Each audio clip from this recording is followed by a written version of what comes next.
Hello YouTube, Dave here again. I am just a couple of days away from my running games at the KingCon convention. It's just a small local convention, takes place in the little community hall down at the Kentville Fire Department. It's not like a huge thing that brings in thousands of people like HellCon or anything, but that's also one of the reasons why I'm willing to run games there. I'm not huge on crowds, and my experience at HellCon was pretty rough overall. Like, the more I look back on it, the more I kind of hated being there. So I'm looking forward to running these games. I've got two different things that I'm running. So I've got a D&D 5th edition game and a Pathfinder 2e game. The D&D 5th edition game is booked solid.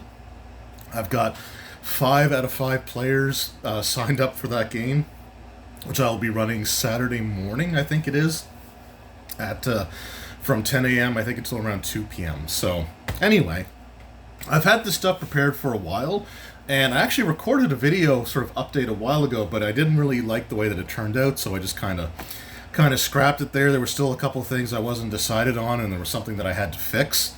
One of the characters had something wrong with their character sheet, so I had to go back and do that. But we've got everything prepared now, so let's go ahead and take a look. I'm just using these old folders here just to keep everything sort of sorted and together. But we've got our adventure. Look at this, all this printer paper here. So we got the adventure, Encounter at Blackwall Keep. It is designed for a group of up to 5 player characters. It is beginner friendly, but I do have a couple of optional encounters also thrown in the event that the players are already experienced with 5th edition D&D. Like, I wanted to be able to spend time explaining how to run or play the game and do things like that. But if I don't have to, I did throw in a couple of things. So one of them is an ambush. So the characters are delivering supplies to this keep, and if they do end up, if I do end up having an experienced group, I've got this ready-made map here that just has a trail for them to sort of be on. Excuse me. And I can run the ambush using this map. So we do have that taken care of. Also, the original Dungeon Magazine Adventure had a map that came with it for the first level of the keep. So I think I showed this off already. So when it comes to the actual siege on the keep, I can have this map out. However, there are multiple levels to the keep. There's a basement level, as well as a second floor, I think a third floor, and a rooftop. So we do have this here. But I needed maps for everything, and I wasn't going to be sketching these out with dry erase markers. So we've got some extra maps here. So we've got... Oh, hold on. Please tell me I'm not missing one. Okay.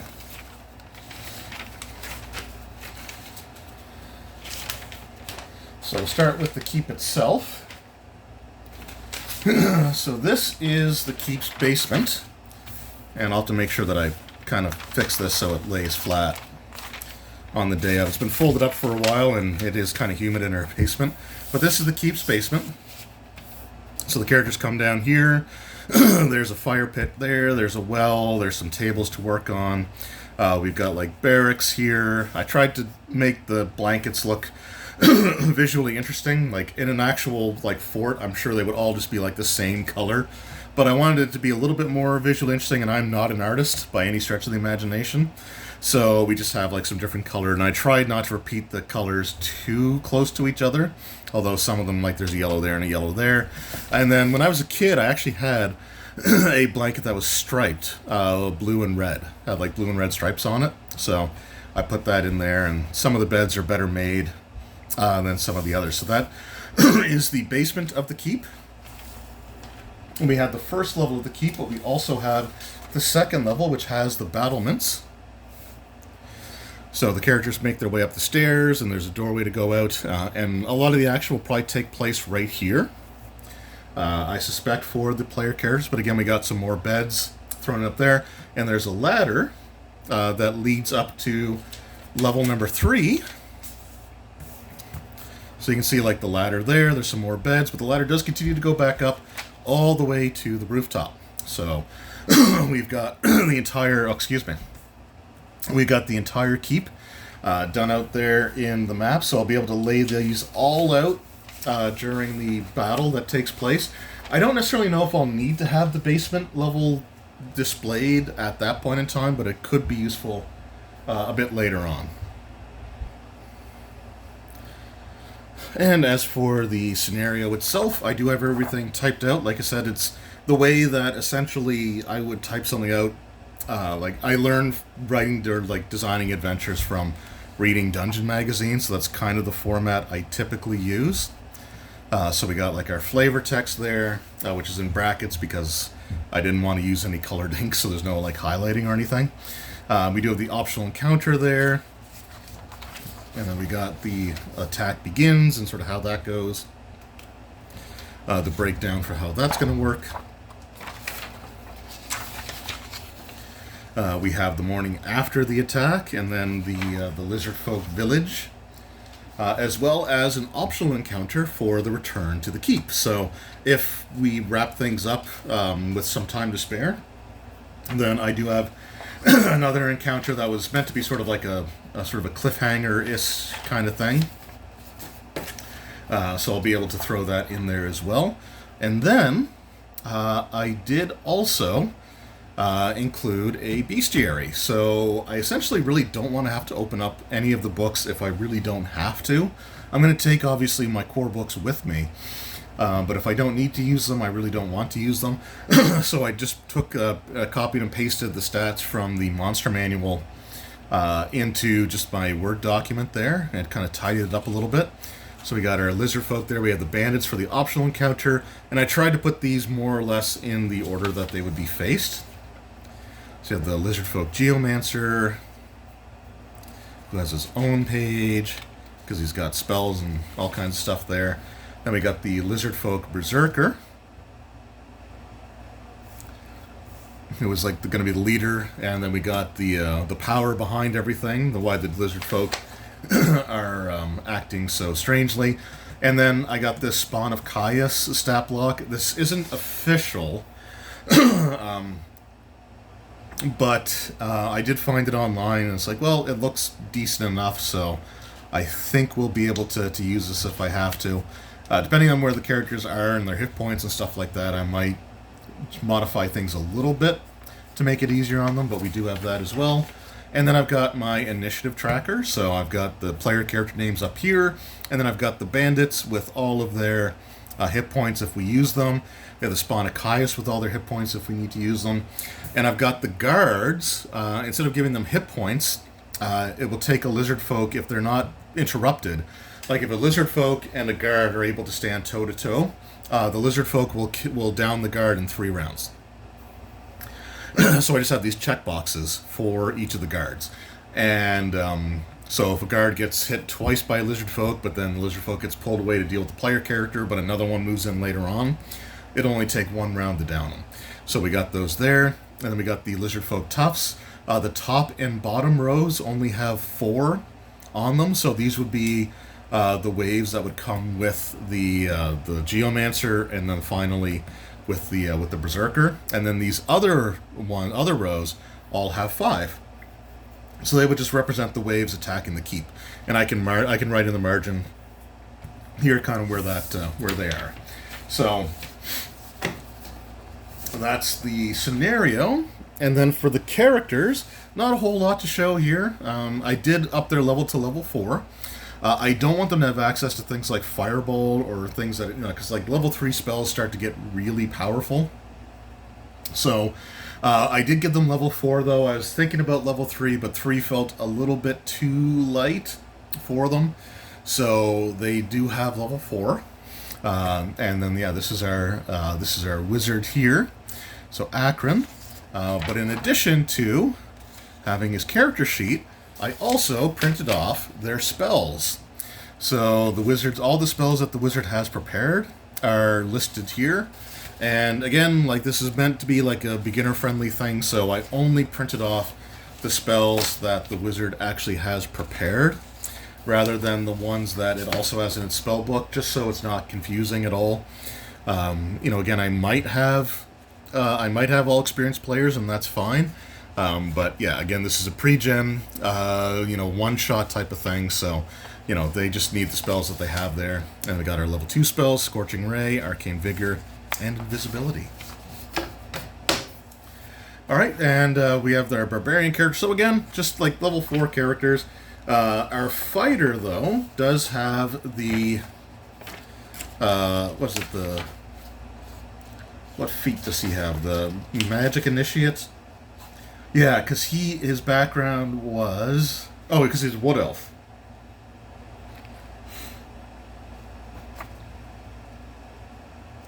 A Wood Elf, what's his background there? Yeah, the Wood Elf Guide. Okay, yeah, he's a guide. So the guide has the Magic Initiate Druid feat, so those are his Druid things. I think he gets Long Strider just for being a Wood Elf. Yeah, he gets the Druidcraft Cantrip and Long Strider just for being a Wood Elf. But then he also has Produce Flame, Resistance, and Entangle that he can use once per day. So I included his spellbook. So it's got his cantrips there and his 2 spells.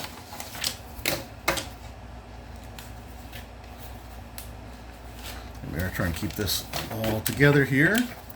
And then we got Tarbin Shadowwind, our halfling thief character. So, yeah, again, not too much to add here. I did up their dexterity to 18.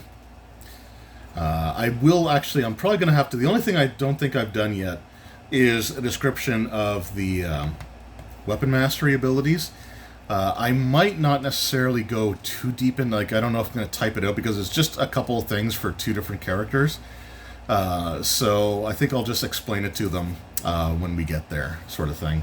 But yeah, so with Vex, that is if you hit, then your next attack against them, they're considered, you have advantage on. I forget what the Nick one does, so I'd have to take a look at that one again. But yeah, so we do have that for that character. Then we got Dolgrim, our cleric, and of course he has his spells there as well. So we've got our Barbarian. So we have our cleric. We've got our wizard character.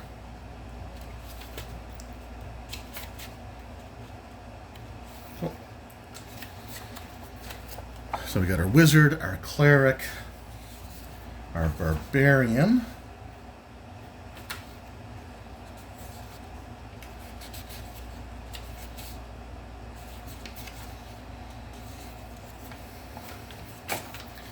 our fighter, and our rogue character there. So we got all 5 of our characters. Just want to make sure that I wasn't missing anything there. So we got all of our characters, which is great.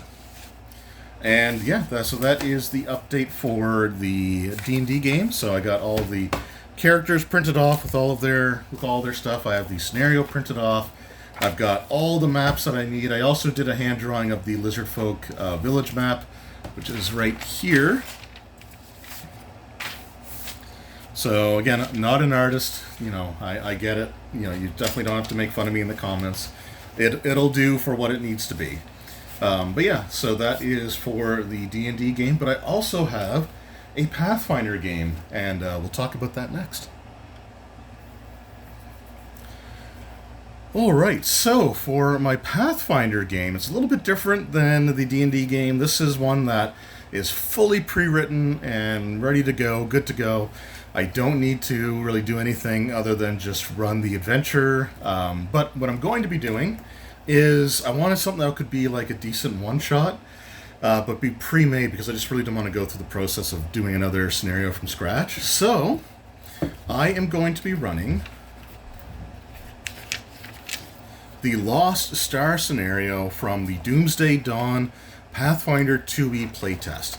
Now, not enough change between the playtest and the final rules that I can't just use creatures from the monster core for the most part throughout this. And for the stat blocks that are provided in here, I'll just use those. I'll just use those stat blocks, because it's really not it's really not going to be that different, so I decided to go with that. It also does come with the full dungeon map, which is that one there, in the Doomsday Dawn flip mat multi-pack.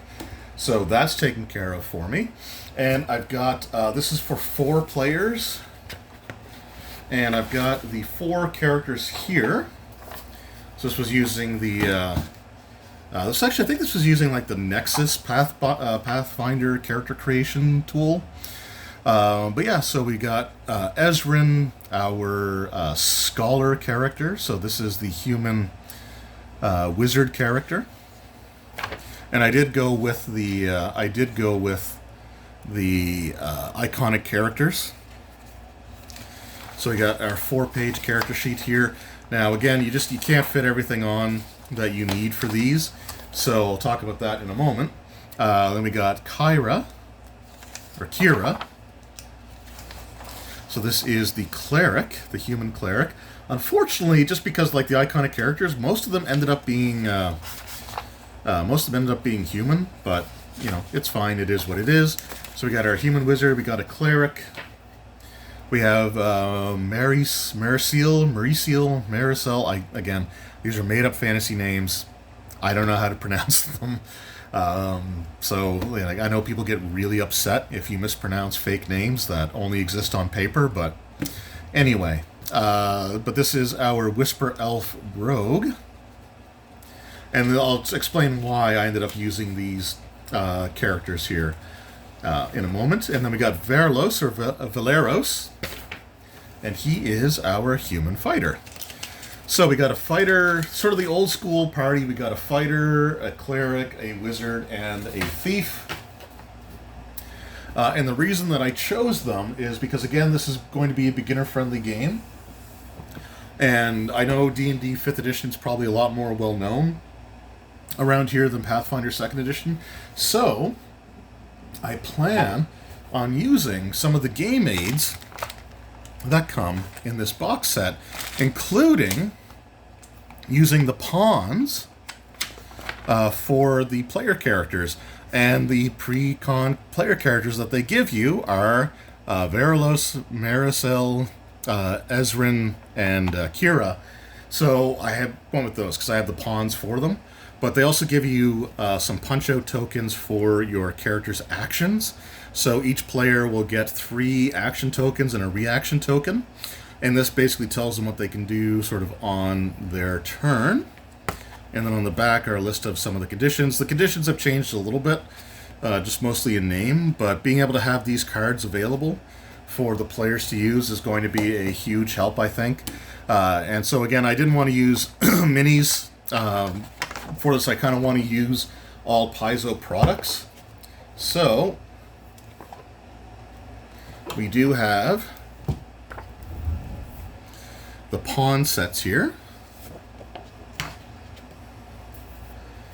which include our named characters right here. Now again, I could have made them a little bit different and given, like, you know, so use some of these for the player characters as well. You know, I guess I could have done that. But honestly, I just wanted to use the named characters there. I think that works, so I'll use them in the actual game. And most of what I need for my game, I think, is actually already here. With the different goblin types, there's a hobgoblin in there that I can use for the final character, or the final encounter. There's some centipedes. I don't think there's an ooze, though. So I can get like the sewer ooze or whatever the Monster Core equivalent is. But yeah, I just want to use the pawns. I want everything to be a Paizo product for this game to kind of give the players an idea of what sorts of products they have out there. So that is going to be my plan for that. Now, when it does come to Pathfinder 2nd Edition, unlike D&D 5th Edition, with their pre-generated character builder, it is a bit more difficult to fit everything on the actual character sheet. And I wanted to come up with something I could do for like a giveaway. Because for my D&D game, I mentioned in the last video, I've got prizes for that. So I've got one copy of the player's handbook, which will be like the main prize or the big prize. Then I've got two Dragons of Stormwreck Isle starter sets, and then just two bundles of character sheets that I can give to like players 4 and 5 type of thing. But everybody's going to walk out of that game with their miniature, with a set of dice. They're going to walk out with with some other prize as well. Now for the Pathfinder game, I'm not giving away my pawns, but